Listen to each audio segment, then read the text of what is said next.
Speakers the full time they deserve. So first up this afternoon is Denise Fraga. She is a fourth-year medical student from UT Houston Medical School, and she's one of the founding members of the Frontera de Salud chapter at UT Houston.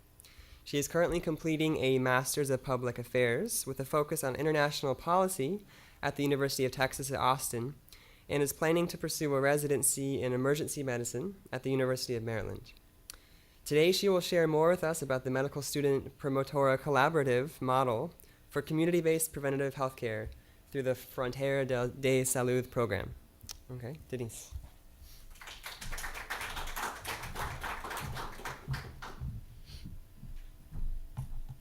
Hello, thank you everybody for coming to my presentation.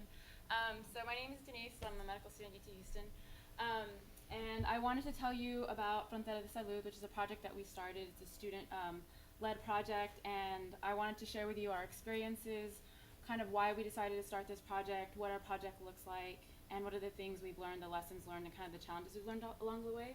And this is a model that I think you could apply to other areas where you work, and we're still learning, and at the end, I'm open for any comments or any suggestions that you have for kind of future directions for our project.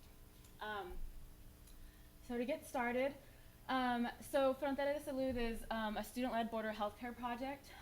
The very first project was actually started in 1998 by UTMB students in Cameron Park, which is a community outside of Brownsville. It's located in, and I'll show a map in just a second. It's located in Cameron County. Cameron Park, according to the 2000 census, was one of the poorest communities in the United States. We decided to start our project in Cameron County as well in 2010. The reason why we decided to choose Cameron County was because we had people that we could partner with. The UT Houston School of Public Health had a satellite school in Brownsville.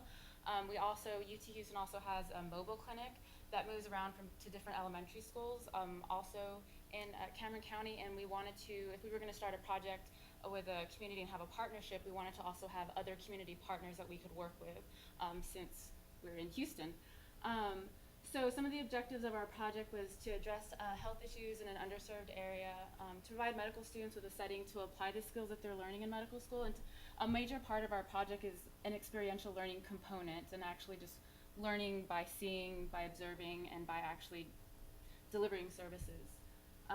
And then also the third thing was to introduce students to the healthcare challenges in an underserved area, and the colonias are definitely very underserved, and that's who we decided to partner with. So our partner community includes lots of colonias along the border, and so just to kind of give you a little idea of what the colonias are, these are rural kind of unincorporated subdivisions. These areas usually have little or no infrastructure. They usually have unpaved roads.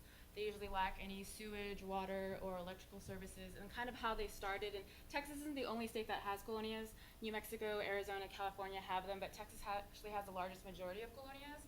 And these are basically small plots of inexpensive land that are sold to low-income individuals, and it's up to them to kind of build their houses on them. So a lot of the houses, they're either mobile homes or they lack a lot of, basic services.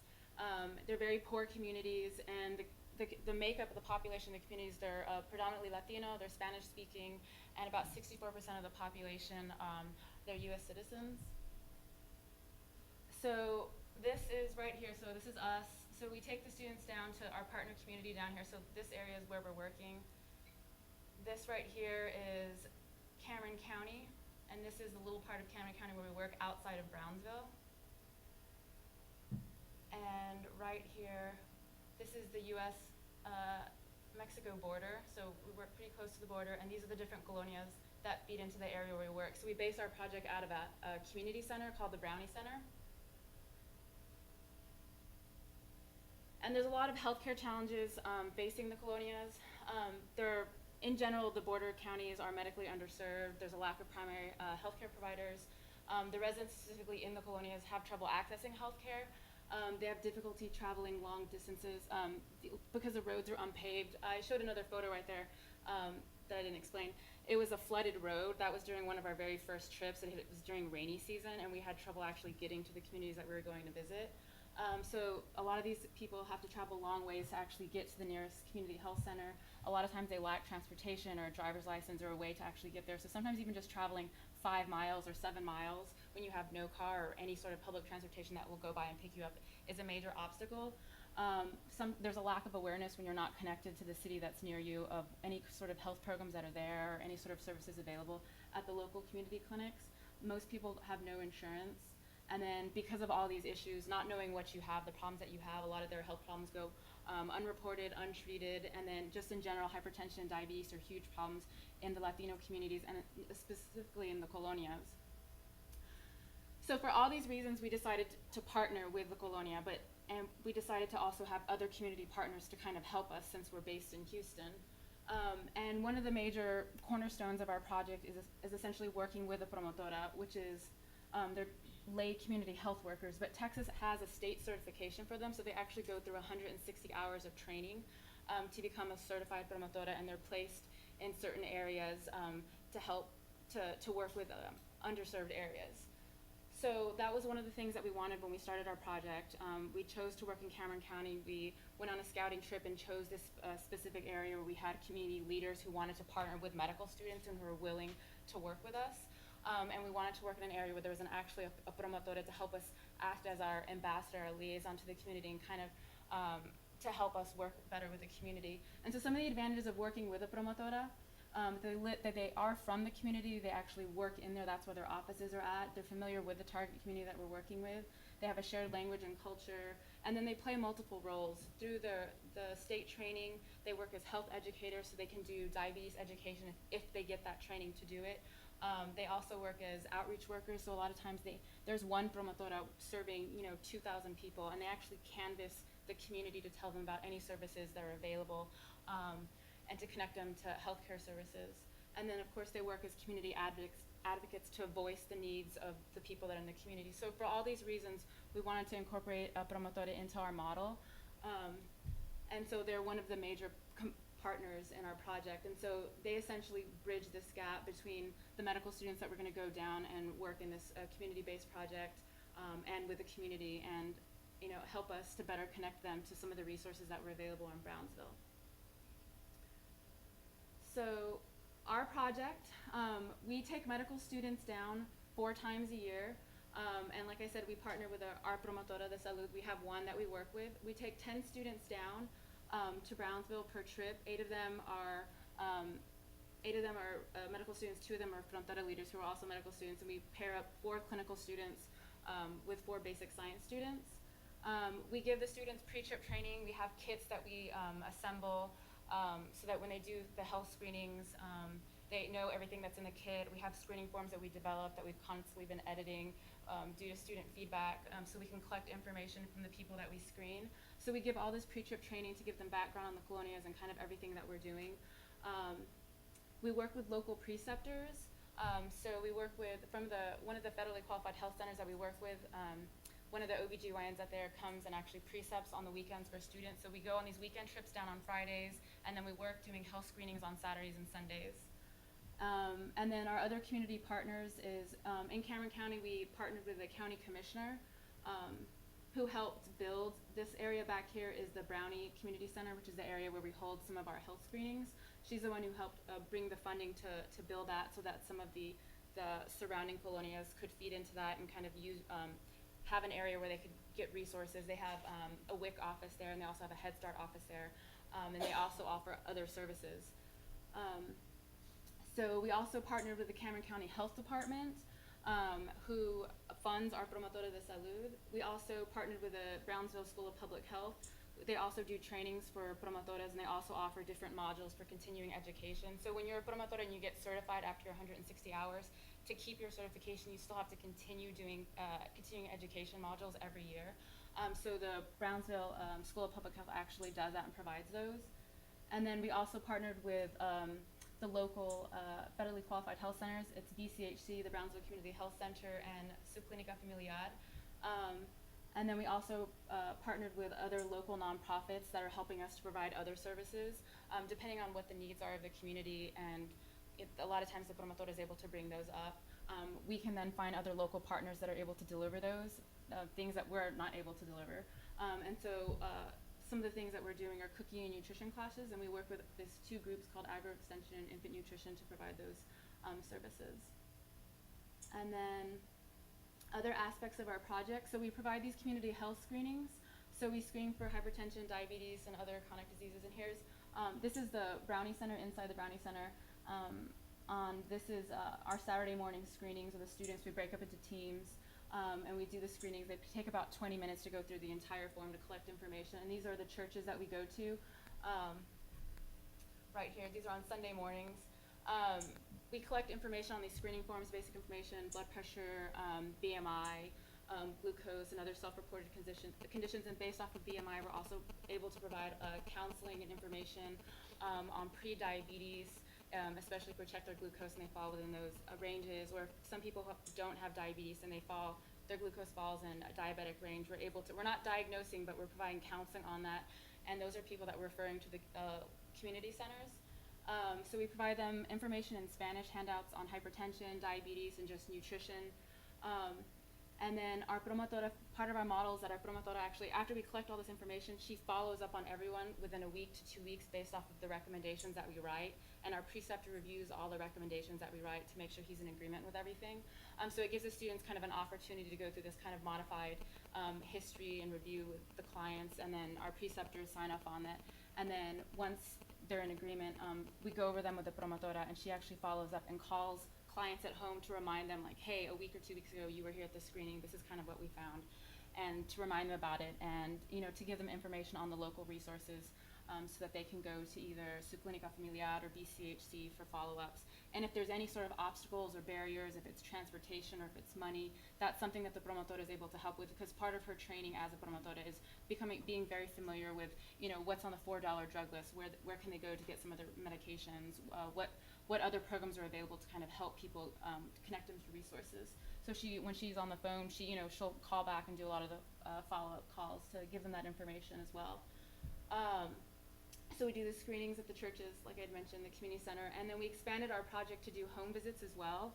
For those people that aren't able to actually travel to the Brownie Center because of transportation or any other disability, our promotora identifies houses that would like home visits, and so we break our students up into teams after they do the screenings at the community center, and they actually go to homes and they screen families, and families usually invite their neighbors in the colonia. So we normally have 15 to 20 people, sometimes 25 people, and we're out in people's yards. We set up our tables and all of our things, and we do our screenings there. We also offer flu vaccines. So this is Commissioner Benavides getting some of the flu vaccines that we're offering in the fall. We also work with our communities on a community garden, and these are the students right here on one of our trips when we were helping with the community garden. And that's also another nice way to incorporate into healthy living and nutrition. We're able to talk about, vegetables, especially with the nutrition and cooking classes that we were able to start. And then exercise classes, part of the grant money that we received also helped pay for some of the exercise classes that are now being promoted at the community center, which are Zumba classes, which everyone seems to really like.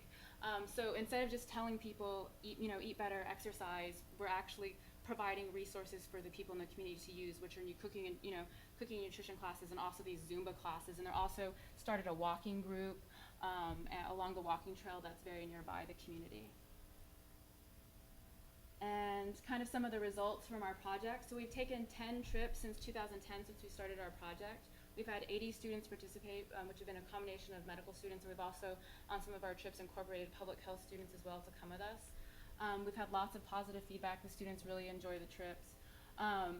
As far as the client screenings, we've screened a total of 731 people since 2010, and of those, we found about 26%, a quarter of them have needed follow-up from the promotora for either because of issues of pre-diabetes, diabetes, or hypertension that they didn't otherwise know that they had.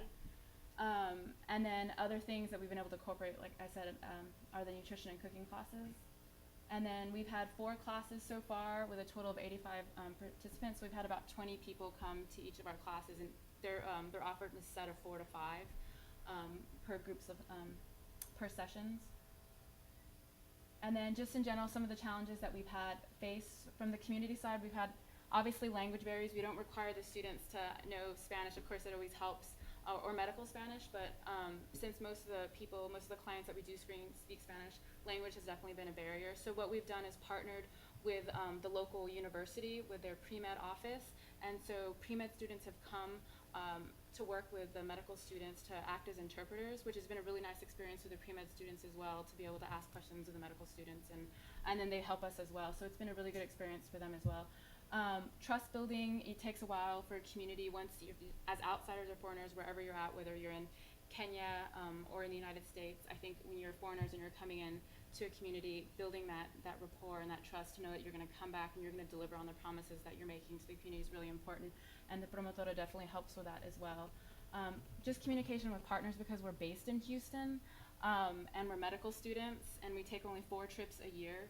Being able to keep in close contact with all of our partners through email, through regular phone call, through phone contact. Our promotora has my cell phone number, so I've worked as the liaison for Brownsville, and she calls me anytime she has a question, anytime an issue comes up with the community or there's certain resources that they need. She knows that she can call me, she can text me, especially closer to trips. She has a lot of questions, and so being able to, wherever you start a community partnership, being able to maintain close contact with your community partners and kind of listening to them and hearing what their needs are definitely really important. And then from the UT Houston side, pre-trip training we noticed was very important with students. It just facilitated things going a lot easier on the weekend trips. Prepping students on, what we were doing, what were in these kits, how to use the blood pressure cuffs, how to use the specific glucometers and the test strips. Just kind of facilitated the ease of the health screenings when we went down, and just going through the screening forms was really important, and also helped the students to answer any questions that they had. Preceptors are always a challenge, getting people who are willing to volunteer their Saturdays or Sundays for the students. Almost half a day to precept for the students is a challenge, but we've been able to find more local preceptors who are able to come and help us in Brownsville. And then of course finding a regular source of funding to be able to rent our van, to be able to get housing for the students over the weekends, and to be able to, for also our supplies, of course, is always an issue. And then mentoring youth student leaders, identifying people who are participating in the project as first and second year medical students, and then mentoring them to become leaders as new students, as the students graduate. And then just kind of things, conclusions from this project. Students have definitely learned a lot. I have really appreciated going down to the border. Just in general, our project's been really great about identifying high-risk patients and connecting them to services before a lot of these issues, kind of chronic issues like diabetes and hypertension, escalate. We feel like it's definitely reduced barriers by working with the promotora to connect them to resources that are in the community, like diabetes programs or community clinics, or bringing nutrition classes to the community.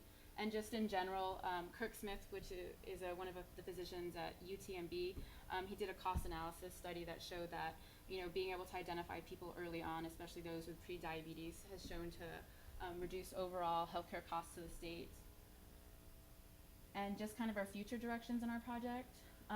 We're hoping to kind of do more of an impact analysis, to see kind of what impact we're having on these communities, to be able to track the number of clients who are actually being connected to the community health center, to actually have numbers to show that the follow-ups that the promotora is doing by calling and doing a lot of motivational interviewing, to talking to our clients, that they're actually going to the clinics and following up on a lot of the issues that we're identifying. So we're hoping to actually get these numbers.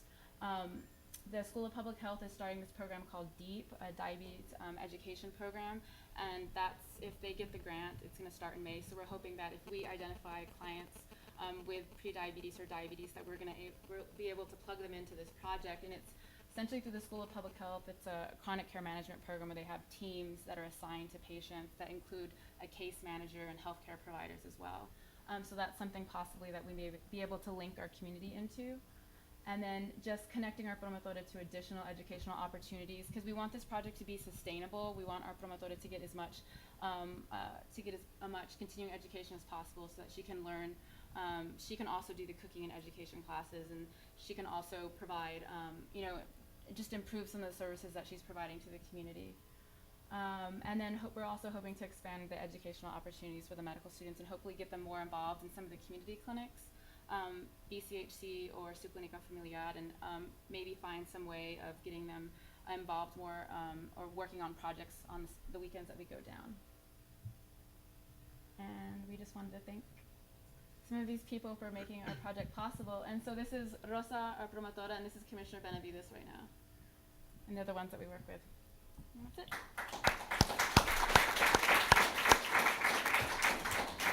Thank you very much, Denise. We don't have time for questions. I'm sure she would love to talk to you afterwards if you approach her individually.